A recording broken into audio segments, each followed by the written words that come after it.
बड़ी खबर आ रही है हरियाणा के सिरसा से, जहां गोपाल कांडा और आईएनएलडी के समर्थकों के बीच झड़प हो गई है। आरोप है कि गोपाल कांडा ने इंडियन नेशनल लोकदल के प्रत्याशी के भाई को थप्पड़ मारा, जिसके बाद लोकदल के कार्यकर्ताओं का गुस्सा फूट पड़ा। विनोद लांबा संवाददाता हमारे साथ जुड़ गए हैं। विनोद, ये इलाका सिरसा जो है गोपाल कांडा का ही माना जाता है और यहाँ पर ये जो झड़प हुई, क्या हुई? क्या वाकई गोपाल कांडा ने थप्पड़ जड़ा? देखिए, गाड़ियां गोपाल कांडा की थी। चित्रा 10 से 15 गाड़ियों में आए थे जो जगह थी वहां पर, और जो आरोप लगाया जा रहा है, जो वहां के लोग भी मौजूद थे। कुछ लोगों से हमने बात करने की कोशिश भी की और हमने ये इंश्योर करने की कोशिश की कम से कम वो कार्यकर्ता ना हो, क्योंकि कार्यकर्ता एक दूसरे पर इस तरह के आरोप लगाते हैं। आरोप यह है कि गोपाल कांडा जो 10-15 गाड़ियों के काफिले पे चल रहे थे और माखन लाल सिंगला जो कि आईएनएलडी के उम्मीदवार हैं, उनके भाई के साथ उनकी जो हाथापाई हुई है, थप्पड़ मारने की बात कही जा रही है, जो आरोप लगाया जा रहा है। पुलिस से भी जो हमने बात करने की कोशिश की, चित्रा अभी कुछ कंफर्म नहीं है, लेकिन हाँ, झगड़ा हुआ है। HR 26 नंबर की एक स्कॉर्पियो गाड़ी टूटी है, पथराव उस पे हुआ है, गोपाल कांडा वहां मौजूद थे। इतनी चीजें बिल्कुल कंफर्म तरीके से कही जा सकती हैं। अब किसकी गलती से शुरू हुआ या पहले किसका बॉल था, ये अभी पुलिस को बिल्कुल। धन्यवाद इस अपडेट के लिए विनोद। तस्वीरों में आप देख सकते हैं कि गाड़ियों के कांच टूटे हुए हैं, यानी जबरदस्त भिड़ंत यहाँ पर हुई है इन दो पार्टियों के समर्थकों की। जी हाँ, जबरदस्त भिड़ंत हुई है, ऐसा दिखाई पड़ रहा है। गोपाल कांडा जो कि इस वक्त जमानत पर हैं और चुनाव लड़ रहे हैं सिरसा से, उन्होंने हरियाणा लोकहित पार्टी बनाई है और नई पार्टी के साथ वो इस बार चुनाव लड़ रहे हैं। पिछली बार वो निर्दलीय थे और हरियाणा के अंदर गृह राज्य मंत्री थे, लेकिन गीतिका शर्मा, एयर होस्टेस गीतिका शर्मा सुसाइड केस के बाद उनको जेल जाना पड़ा था और जेल में काफी लंबा वक्त गुजारना पड़ा था। हरियाणा के राजनीतिक परिदृश्य की बात करें तो कई सारी नई राजनीतिक पार्टियों का जन्म हुआ है पिछले 1 साल के भीतर, और इन नई राजनीतिक पार्टियों के आने के बाद हरियाणा का चुनावी परिदृश्य काफी हद तक बदल गया है। अनुज जी, हरियाणा के नए राजनीतिक परिदृश्य को आप किस तरीके से देखते हैं? क्या बीजेपी 4 सीटों से लेकर 45 सीटों तक पहुंच सकती है वहां पर? दीपक जी, ये बहुत कठिन काम है, क्योंकि जिस प्रदेश में भाजपा जमानत जब्त कराने के लिए प्रसिद्ध मानी जाती रही है, वहां लोकसभा चुनाव के समय वो शानदार प्रदर्शन करके गई है। भाजपा ने यदि गठबंधन अपना बनाए रखा होता तो शायद बहुमत आसानी से मिल रहा होता, लेकिन उसके बिना बहुमत प्राप्त करने की कोशिश कर रही है और इनेलो से उसको कड़ी टक्कर मिल रही है।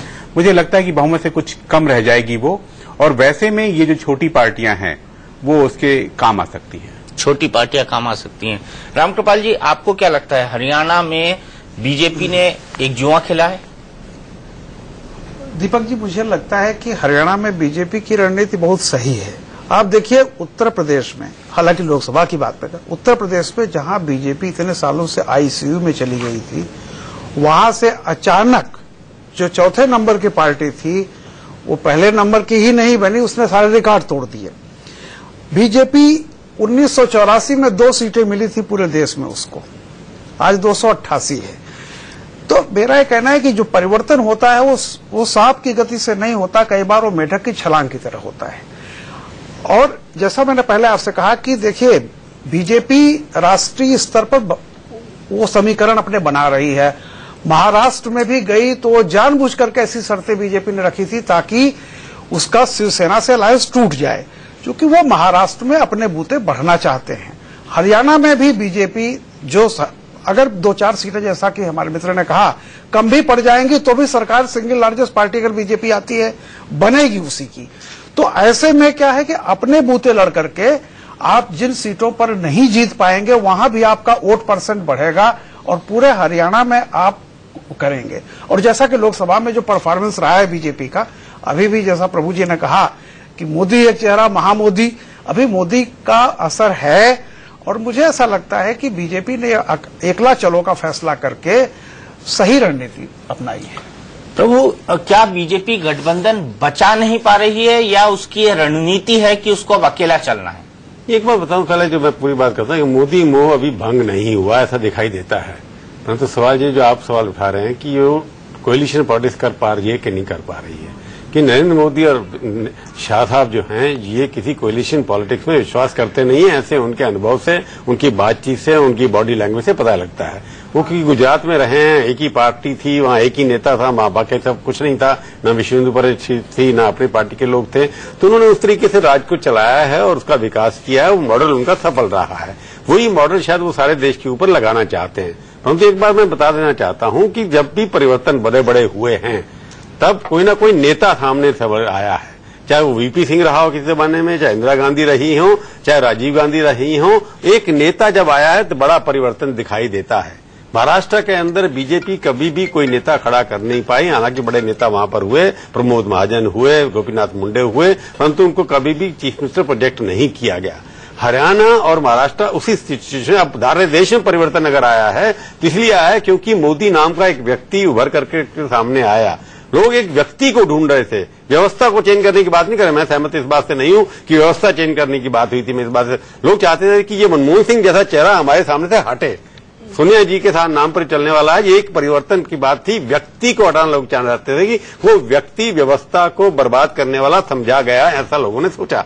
और इसलिए जब तक हरियाणा के अंदर कोई व्यक्ति मोदी जी खड़ा नहीं कर पाते, क्योंकि वहां पर व्यक्ति बड़े पावरफुल हैं और जितनी ज्यादा पार्टियां बढ़ती हैं उतने ज्यादा वोट बिखरते भी हैं। हर पार्टी अपने अपने वोटों को लेकर के पोलिंग बूथ पर आएगी, वोटिंग परसेंट ज्यादा भी हो सकती है, परंतु व्यक्ति न होना तो वहां पर परिवर्तन होगा कि नहीं होगा। और मोदी उस व्यक्ति के अभाव को हटा करके अपनी फोटो को लगा करके मैं मुख्यमंत्री हूं या मेरा नॉमिनी मुख्यमंत्री होगा, अगर ये गहन में चला गया लोगों के तो बड़ा परिवर्तन हो सकता है। मेरे को लगता नहीं है कि व्यक्ति के अभाव में वहां पर कोई परिवर्तन होगा, क्योंकि सुषमा जी भी वहां मुख्यमंत्री नहीं बनने वाली या कोई और मुख्यमंत्री नहीं बनने वाले कि कल से चल रहा है कि ये बन जाएगा, ये बन जाएगा, व्यक्ति का भाव नहीं। सचिन तेंदुलकर की बात कर रहे थे प्रकाश जावड़ेकर ने।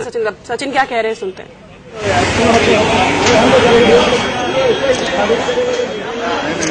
देखिए हम यहाँ रुक रहे हैं। हमारी ये खास चर्चा, हमारी ये महा कवरेज विधानसभा चुनाव पर जारी है। आप बने रहिए इंडिया न्यूज के साथ।